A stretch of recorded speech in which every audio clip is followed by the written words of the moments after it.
Texas taking down UTEP in an impressive season-opening win. Texas women's soccer opening up in a nail-biter against Kansas in the NBA playoffs, thrilling games and a bunch of Game 7s, all to come here on College Press Box.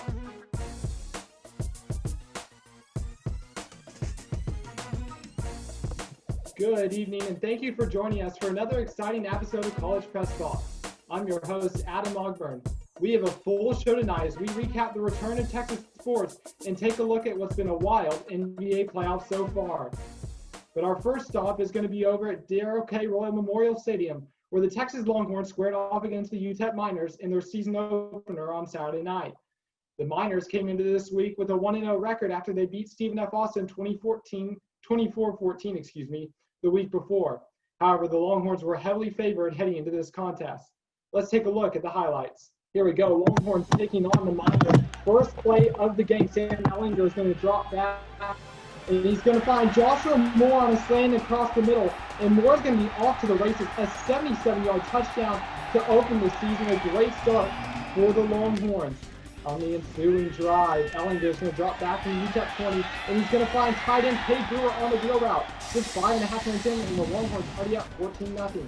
Now 21-0. Ellinger going to drop back from midfield. He's going to find Marcus Washington. He's going to make a nice catch. He's going to hang on despite the hit and get the Longhorns into UTEP territory. Ellinger then he's going to find Brandon Schooler out on the flat to open the second quarter. And Schooler's going to break a tackle and race 40 yards to the score. Texas up 28-0 just a minute in. Ensuing possession for the UTEP Miners. Gavin Hardison's going to look for a Miner, but he's only going to find a burn orange jersey. Josh Thompson coming down for kick and setting Texas up at UTEP 42. The Longhorns are going to take full advantage of that great field position. Ellinger in the red zone now. He's going to look, and he's going to find Michigan transfer Tariq Black for his first Longhorn score. 35-0 Texas, 3 minutes into the second quarter. Now we go into the second half. Casey Thompson down at quarterback. And look at this. He puts this ball on a dime, and Brendan Eagles makes the juggling catch for his first score and first catch of the night. Texas now at 52-3. The defensive line then again on the front in the fourth quarter. Alfred Cullen's going to bull rush through and take down Calvin Brownholz for a 6-yard loss. He forces the punt, and everything went right for the Longhorns on Saturday night. They come up with an impressive 59-3 victory. They cover the line. A great start to the season. And here is Clark Dalton with some more post-game coverage from the Longhorns' big win. Saturday, September 12, 2020 was a game day unlike any Darrell K. Royal Memorial Stadium previously witnessed. 15,337 cheering fans filled a stadium normally packed with 100,000. The soundtrack of the Longhorn Band faded as well due to COVID-19 protocol. Despite the change in scenery, the Longhorns were eager to set foot on Campbell Williams Field for the first time. And I'm happy we all got to go out there and do the thing we love, play the game of football. I'm proud that everybody was able to make this happen by being disciplined and doing what they were supposed to do. The Longhorns roared right out of the gate. Quarterback Sam Ellinger threw a quick pass to Joshua Moore, who sprinted 78 yards for a touchdown. Texas never looked back. Ellinger made 4 more trips to the end zone, finishing with 426 passing yards, guiding the Longhorns to a 45-3 lead at halftime. Ellinger attributed his big day to depth at wide receiver. It's really, really nice as a quarterback to have that many talented guys out there that are able to make plays. I sure hope we can continue to spread the ball out to those guys. Early in the third quarter, Texas backups earned some playing time. The young prospects showed glimpses of their potential which could be a valuable asset if their number is called later this season. Texas commanded the rest of the game, defeating UTEP 59-3. After 6 months of uncertainty, the sweet taste of victory returned. I'm really proud of our players. Really, really proud. We've won some games around here. We've all won games in the past, but this one's special. Even though it was a different season opener, it was still a great start for the Longhorns. A strong victory putting the team on the right track. Reporting from Darrell K. Royal Memorial Stadium, I'm Clark Dalton, TSTV Sports. I'm now joined virtually by our 2 football analysts. We've got Thomas Fitch and Jason Kinander with us tonight. Guys, it was a great performance for the Longhorns. They dominated UTEP from that very first play. What impressed you all the most about Texas's performance on Saturday night? Jason, we can start with you. Awesome. Well, I would have to just start out quickly by saying it was the quick start. Ellinger on the first play from scrimmage with a 78-yard touchdown to Joshua Moore, which was relieving to see because with Colin Johnson, Devin Duvernay gone to the NFL, one of the big questions surrounding the offense was, would there be a top receiver? And while one game, especially against UTEP, isn't an indication of the whole season, it was very nice to see somebody like Moore emerge as a big threat in the offensive game. Yeah, I mean, for me, I think that this is one of the best Texas teams we've seen, and we're going to talk about it later about the fact that, yes, it was just against UTEP, but Texas looked really good in this game. First of all, Ellinger looked like a Heisman candidate. He had 400-plus passing yards, 5 touchdowns in the first half. That's incredible. Secondly, we got to see that Herman, at least so far, made the right hires in the offseason. We saw Mike Yurcich with a limited playbook. He spread out the field, had wide open guys all game. I'm still not 100% convinced on Ash. Maybe it's the whole fact that he came from Rutgers. But you know what? When you keep a team out of the end zone, there's no slouch, and that switch to that 4-3 front certainly looked good. Yeah, and bouncing off you with the defense, I thought what was really, really impressive was the rush stop defense. Again, it's UTEP. Maybe it doesn't need to be taken with a grain of salt, but limiting them to under 50 yards, especially considering how many times they carried the football in the game, was incredibly impressive. Even in a game where UTEP was dropping back to pass a lot, the big deficit, especially early, very, very nice to see, especially considering some of the great running backs that are in the Big 12 once conference play kicks off in 2 weeks.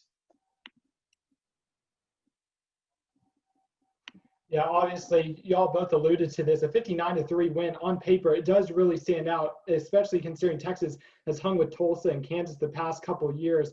But considering that UTEP's not necessarily at that same level of Power 5 opposition that the Longhorns are going to face now the rest of the season, is this a significant indication of what is to come for the Longhorns, or should this result be taken with a pinch of salt? Thomas, what do you think? Like I said, I think this is a big win for Texas, and here's why. Your goal in these games is to do a couple things. First of all, you want to be ahead in the third quarter enough to get the backups in. Check that off. Avoid red flags. For the most part, they avoided the red flags. You want to show a very limited amount of your playbook. You don't want to have to be digging into the playbook in a close game. Adam, like you mentioned, Tulsa or Kansas last year. That didn't happen. You never want to have the fan base scared. You kind of want to have people bored in the fourth quarter, and you want to keep the opposing team out of the end zone. Texas did that. I don't care if it's UTEP or Alabama. 59-3 is an incredible win. It's a huge blowout. And I don't want to be that guy. The first score of Texas's 2005 season against Louisiana Lafayette, 60-3. 59-3 is pretty close to that. There you go, Thomas. Dig into the archives. Jason, what were your thoughts on the game? I'd say the biggest thing, for me at least, was that this was by far the biggest statement in a Week 1 game by a Tom Herman coached Texas team. UTEP, like you asked, I do think maybe a little pinch of salt, but what we need to remember is that UTEP came in with experience playing a game. They played Stephen F. Austin last week. This was Texas's first time taking the field against a real opponent, and they came out gunslinging. It was incredible. 59-3 is impressive against anyone, especially an FBS team. And yeah, for me, like I said, biggest thing was that it was a Week 1 blowout. Like Thomas said, you want the starters out of the game. We got to see some of the young guys. Bijan Robinson looked good in limited action. Alfred Collins recorded a sack. So seeing the 5 stars get into the game, especially early in the season with limited non-conference play, this year, having everybody on deck will be huge for the Longhorns once we hit the stretch of the schedule with TCU, Oklahoma, finishing off Oklahoma State. Absolutely.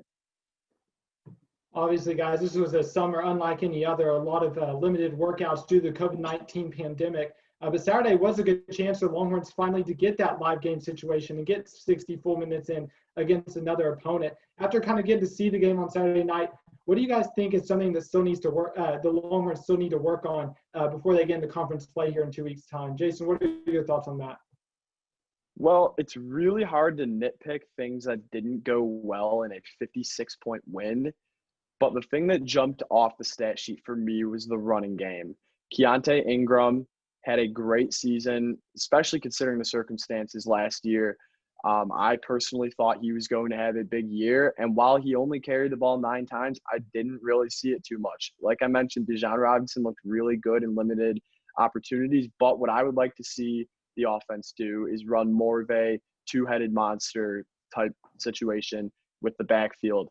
Other than that, nothing much for me. It's when you win by 56, it doesn't matter if you're playing Alabama or UTEP or a high school team. You pretty much did everything right. So I'm very happy to say that there was not much that I could think of or really complain about from the Longhorns in week 1.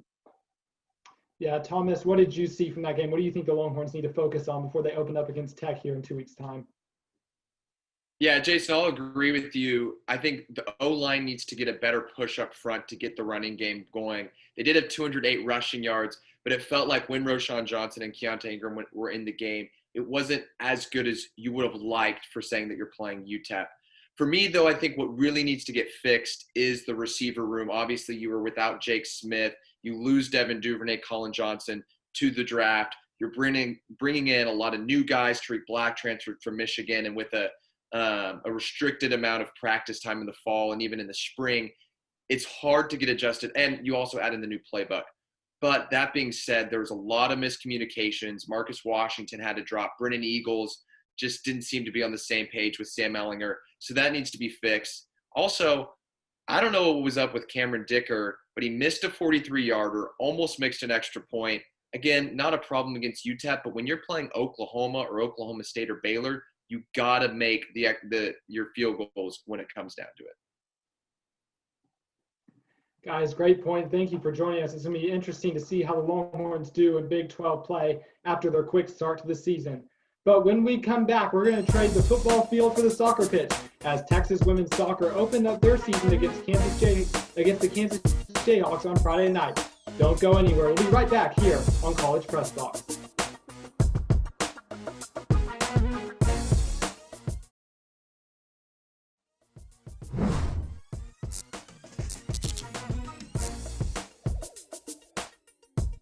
Welcome back into College Press Box. It's time to head out to Mike Myers Stadium, where Texas and Kansas women's soccer teams faced off on Friday night to open both their seasons. The Longhorns were looking to build off their first round NCAA tournament exit a year ago, but they faced a tough task against a Kansas team that finished ranked number 11 last year in the nation. Let's take a look at the highlights. Here we go out to Mike Myers Stadium. Pre-game ceremonies, the players taking a knee in honor of the Black Lives Matter movement. And here we go. Julia Grosso going to break through 8 minutes in, but her shot is low and easily saved by Sarah Peters. Into the 29th minute we go. The ball is chipped forward, looking for Ryland Childers, but it finds the hands of goalkeeper Savannah Madden. Into the second half, when there were some better chances here. 72nd minute for the Longhorns. This low cross is going to find Emily Strohpower, and their shot, though, is right down the throat of Sarah Peters. And again, a rather routine save. But with 9 minutes to go, Carrie Holland's going to break in the box, and it's going to squirm under Savannah Madden for the Kansas Jayhawks opening goal. And that would go on to be the only goal of the game. The Longhorns roll to the Jayhawks for the first time at home since 2016. Not the way they would have wanted to start the season. Kansas takes this one 1-0. Now joined by our resident soccer analyst, Olivia Guzman, to recap this nail-biting loss for the Longhorns. Olivia, do you think this was just an unlucky ending for the Longhorns, or do you think this result has more concerning implications moving forward? This was definitely just an unlucky loss for the Longhorns. Nothing to be too concerned about. Texas dominated the game while keeping possession for a majority of the game. If you look at the stats, they had 12 shots, 9 of them on frame, but they just couldn't find the back of the net. If you compare this to Kansas' stats, they only had 4 shots on goal, but they just had one unlucky goal that went in. In practice, Texas just needs to work on finding the back of the net and crashing the box whenever someone shoots. But these are just easy fixes that they will be able to correct, but the ball just wasn't rolling in their favor this game. The score definitely did not reflect how the game was played. Yeah, you bring up some really good points there looking at the stats, and there's also some promise just looking at the returning lettermen. You have Julia Grosso and Haley Berg, who were the Longhorns' top 2 leading scorers last year. And then also in goal, you have Nicole Curry and Savannah Madden, both seniors, who had experience last year. So there is experience on both those fronts. But kind of looking beyond some of those key returners, Olivia, what players are you looking at to maybe have a breakout year this year for the Longhorns? Yeah, of course. You mentioned Julia Grosso and Haley Berg, and obviously they were huge key players last year, and that dynamic duo again was very evident in the season opener for them. Also, another player you didn't mention that had a great breakout season last year was junior Emma Reagan. She played the second most minutes on the team last year, just behind the goalkeeper. And just like Julia Grosso, she was also part of the Canadian Women's World Cup team.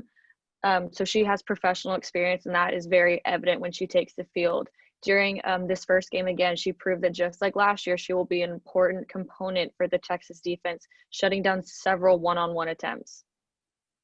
Another player that will have a breakout season, player that will truly have a breakout season, is freshman Lauren LaPomarda. She is a defender from the DFW area in Texas. In high school, she was a major threat and came to Texas with several prestige awards behind her.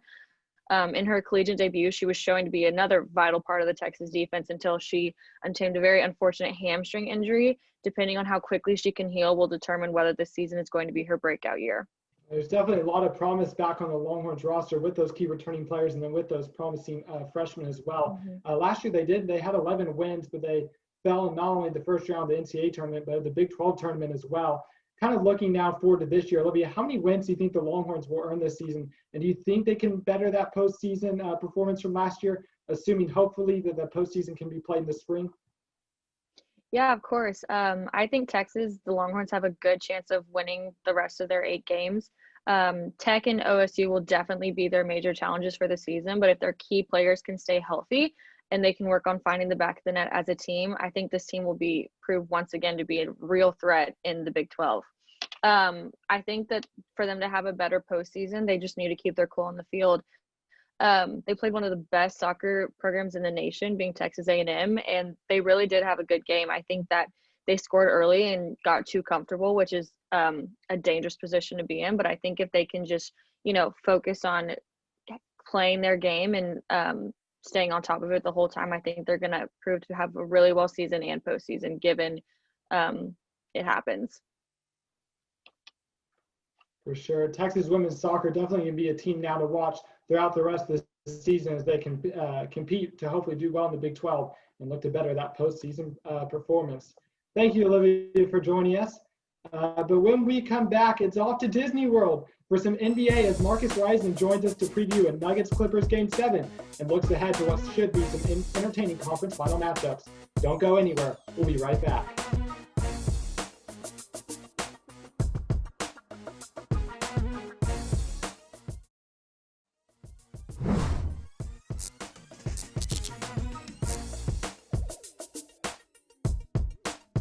Hello and welcome back into College Press Box. The NBA playoffs have produced some thrilling matchups so far and plenty of unexpected results. After a shocking Eastern Conference semifinals, the Heat and Celtics will compete for a spot in the NBA Finals out in the East, while the Lakers are still awaiting the winner of the Nuggets and Clippers series out in the West. Here is Marcus Reisman to get you caught up on all that you need to know about the NBA playoffs. Thanks, Adam. But one of the craziest NBA seasons ever, almost over. We have 5, soon to be 4 teams left, all with championship aspirations. Unfortunately, only 2 will advance to the most unique NBA finals we'll ever see. But first, we have a Game 7 between the Clippers and Nuggets, Tuesday night at 8 p.m. Now, going into this series, I, like a lot of people, thought that the Clippers were going to steamroll the Nuggets just because the Nuggets had a tough Game 7 against the Jazz, and people thought that the Clippers were just a better team. But these last 2 games is very concerning for the Clippers. I mean, the fact that it's in Game 7 alone makes it like, why is this happening? So the last 2 games, the Clippers have blown us a significant lead in the second half. This time, they blew a 19-point lead to Denver and lost by 13, 111-98. This is very concerning, considering they will be playing a well-rested Lakers team who played very well against the Rockets. That's even if they get past Denver at this point, because it looks like Denver might get that Game 7. Now, I think we can all agree that the Clippers are a better team than Nuggets at this moment. So I do think they will end up getting past them in Game 7, especially since Kawhi Leonard has been in this situation before and has thrived and is playing as good as ever. The Clippers will need more help for Kawhi, though. Paul George has actually played really well, which is ironic because normally he doesn't in the playoffs, but he's actually played pretty well. but they're going to need more production from Sixth Man of the Year Montrezl Harrell, who's been pretty non-existent in the playoffs compared to his usual production. The reason why this team was so good in the regular season was because of their bench mob, and right now Montrezl hasn't been playing that well. If other guys like him, Marcus Morris Sr., Patrick Beverly, and Lou Williams can step up and hit their shots consistently and play defense, they can get past this surprising Nuggets team. I definitely see the Clippers getting out of there, albeit it should be a good game, making the Western Conference Finals, hypothetically, a battle of LA. Now, this is hypothetical. The Nuggets could still win. But at this point, I'm just going to talk about the Clippers side of things. As if the Nuggets make it to the conference finals, I feel like the Lakers will end up beating them just because the Lakers are a better team than the Nuggets at this point, but it could be surprising. So going into the Clippers and Nuggets series, I had the Clippers getting into the finals. But after seeing them struggle against the Nuggets like this, I have to say, I think the Lakers are a better team at this moment. Now, this might have to do with the Rockets being worse than the Nuggets, which is unfortunate because I am a Rockets fan.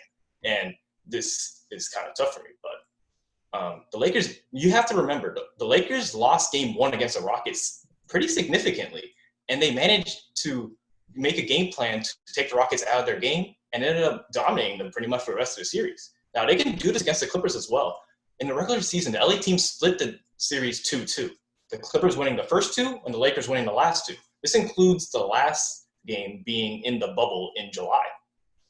However, all games have been decided by 10 points or less. So all the games were winnable and close for both teams. I would say the Clippers at this point are a much deeper team with the aforementioned Sixth Man of the Year, Montrezl Harrell, and former Sixth Man of the Year, Lou Williams. But them struggling against the Nuggets throws question marks. Are they ready to take on the LeBron-led Lakers? With this, we hadn't even brought up Anthony Davis yet, who, despite not playing as well as he probably could have against the Rockets, has still been tremendous in the playoffs and could cause the Clippers problems. But after defensively exposed Zika Zubac and undersized Montrezl Harrell slated to guard AD. Now, the matchup that everyone's looking forward to is the LeBron-Kawhi matchup, and it should be a classic. This is arguably the battle of the best 2 players, if not winners in NBA, with Steph Curry. Both have much to prove, as if either one wins the championship and wins Finals MVP, they'll be the first player in NBA history to win 3 Finals MVPs with 3 different teams. This is huge for the legacy of both players, especially LeBron, who's in the GOAT conversation now, and he needs as much good things to happen to him as possible if he wants to be better than Michael Jordan. Now, with all this being said, I feel like the Lakers will win this series in 7 games, but most of the games should be close, and we should get a really good series. Now, moving on to the Eastern Conference, where we actually have a solidified matchup with the Miami Heat and the Boston Celtics, which will tip off Tuesday at 5:30 p.m. And no, this isn't 2013 Heat versus Celtics. This is 2020. Now, this is a surprising outcome, as most people thought the Bucks were going to make it here. But as Jordan said on last show, the Heat managed to find a way and beat the Bucks, and it was very surprising. So this is a surprising outcome. And I say this series should be interesting with players who've never been in this situation before. With the Heat, Jimmy Butler has never led a team this far, being the star player. But with his crew of great and exciting young players, they could be a dark horse for this championship, as no one would see them coming. Tyler Hero is a tremendous shooter who definitely doesn't look like a rookie at this point. Bam Adebayo is one of the best passing big men and one of the best big men, period, in the NBA at this point. And then you have guys who do their jobs like Jay Crowder, Duncan Robinson, Goran Dragic. I think they have a terrific shot to get past the Celtics and make a miraculous run for the championship, which would be unprecedented since they are the 5th seed. And we hadn't seen a 5th seed make the championship in a while. Now let's move on to the Celtics, who on the other hand are kind of in the same boat experience-wise, as the only star to really make it this far was Jason Tatum when he was a rookie dunking on LeBron James. Now, I'd say the Celtics have a better team at the moment, and I do think they have more star power with Jason Tatum and Kemba Walker versus the Heat's Jimmy Butler and new all-star Bam Adebayo. At this point, I feel like the Celtics have the edge, but it's really close. I can see either team pulling it out. I feel like the best player in this series advances, and this series, that's Jason Tatum, who's averaging about 25 points, about 10 rebounds, and about 4 assists. That's superstar numbers. Tatum, I think, has what it takes to lead his team to the finals, which is huge praise because he's only 22 years old. 22. To put in perspective, I turn 21 tomorrow, and that just proves that he has such a high ceiling. Because if he's doing this as a 22-year-old, then who knows where his ceiling will be. Now, this will be huge for his reputation, as making it to the finals as the best player should leapfrog him into superstardom. I think he takes that superstar step this season, as I think the Celtics will take the series against the Heat in 6 games. But again, I will not be surprised if the Heat win either. I feel like this is a either or type thing where the Heat can heat up, no pun intended, and beat the Celtics. Now, if my prediction does come true, we will have a classic Lakers versus Celtics matchup in the finals once again, as the NBA's most legendary rivalry continues. Now, let's hope that this will be as good as the 80s, because we need some good basketball in this bubble, and we've been getting it. And I'm really excited for these games coming up. Back to you, Adam. Oh, man, what a matchup that would be. Thanks for joining us, Marcus. The rest of the playoffs are certainly going to be fun to watch, especially with those two conference finals matchups. But when we come back, we're going to take a look at the Black Lives Matter video put out by the Texas volleyball team speaking out against the racial injustice. And then we'll also get you caught up on all the news surrounding Longhorn sports. Don't go anywhere.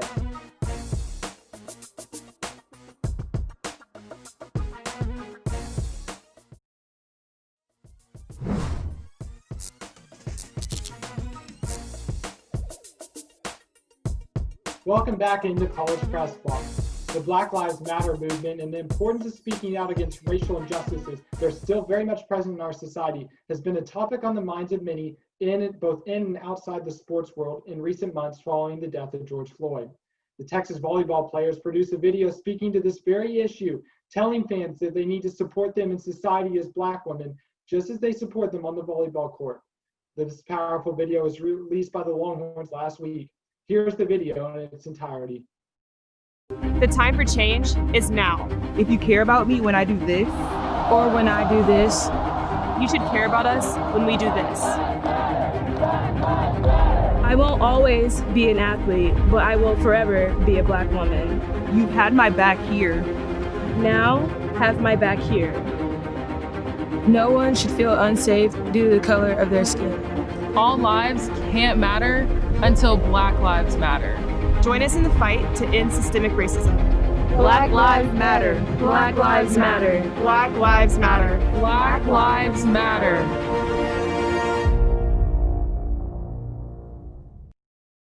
Now in football, Texas announced its 7 captains for the team this past Thursday before their home opener against UTEP.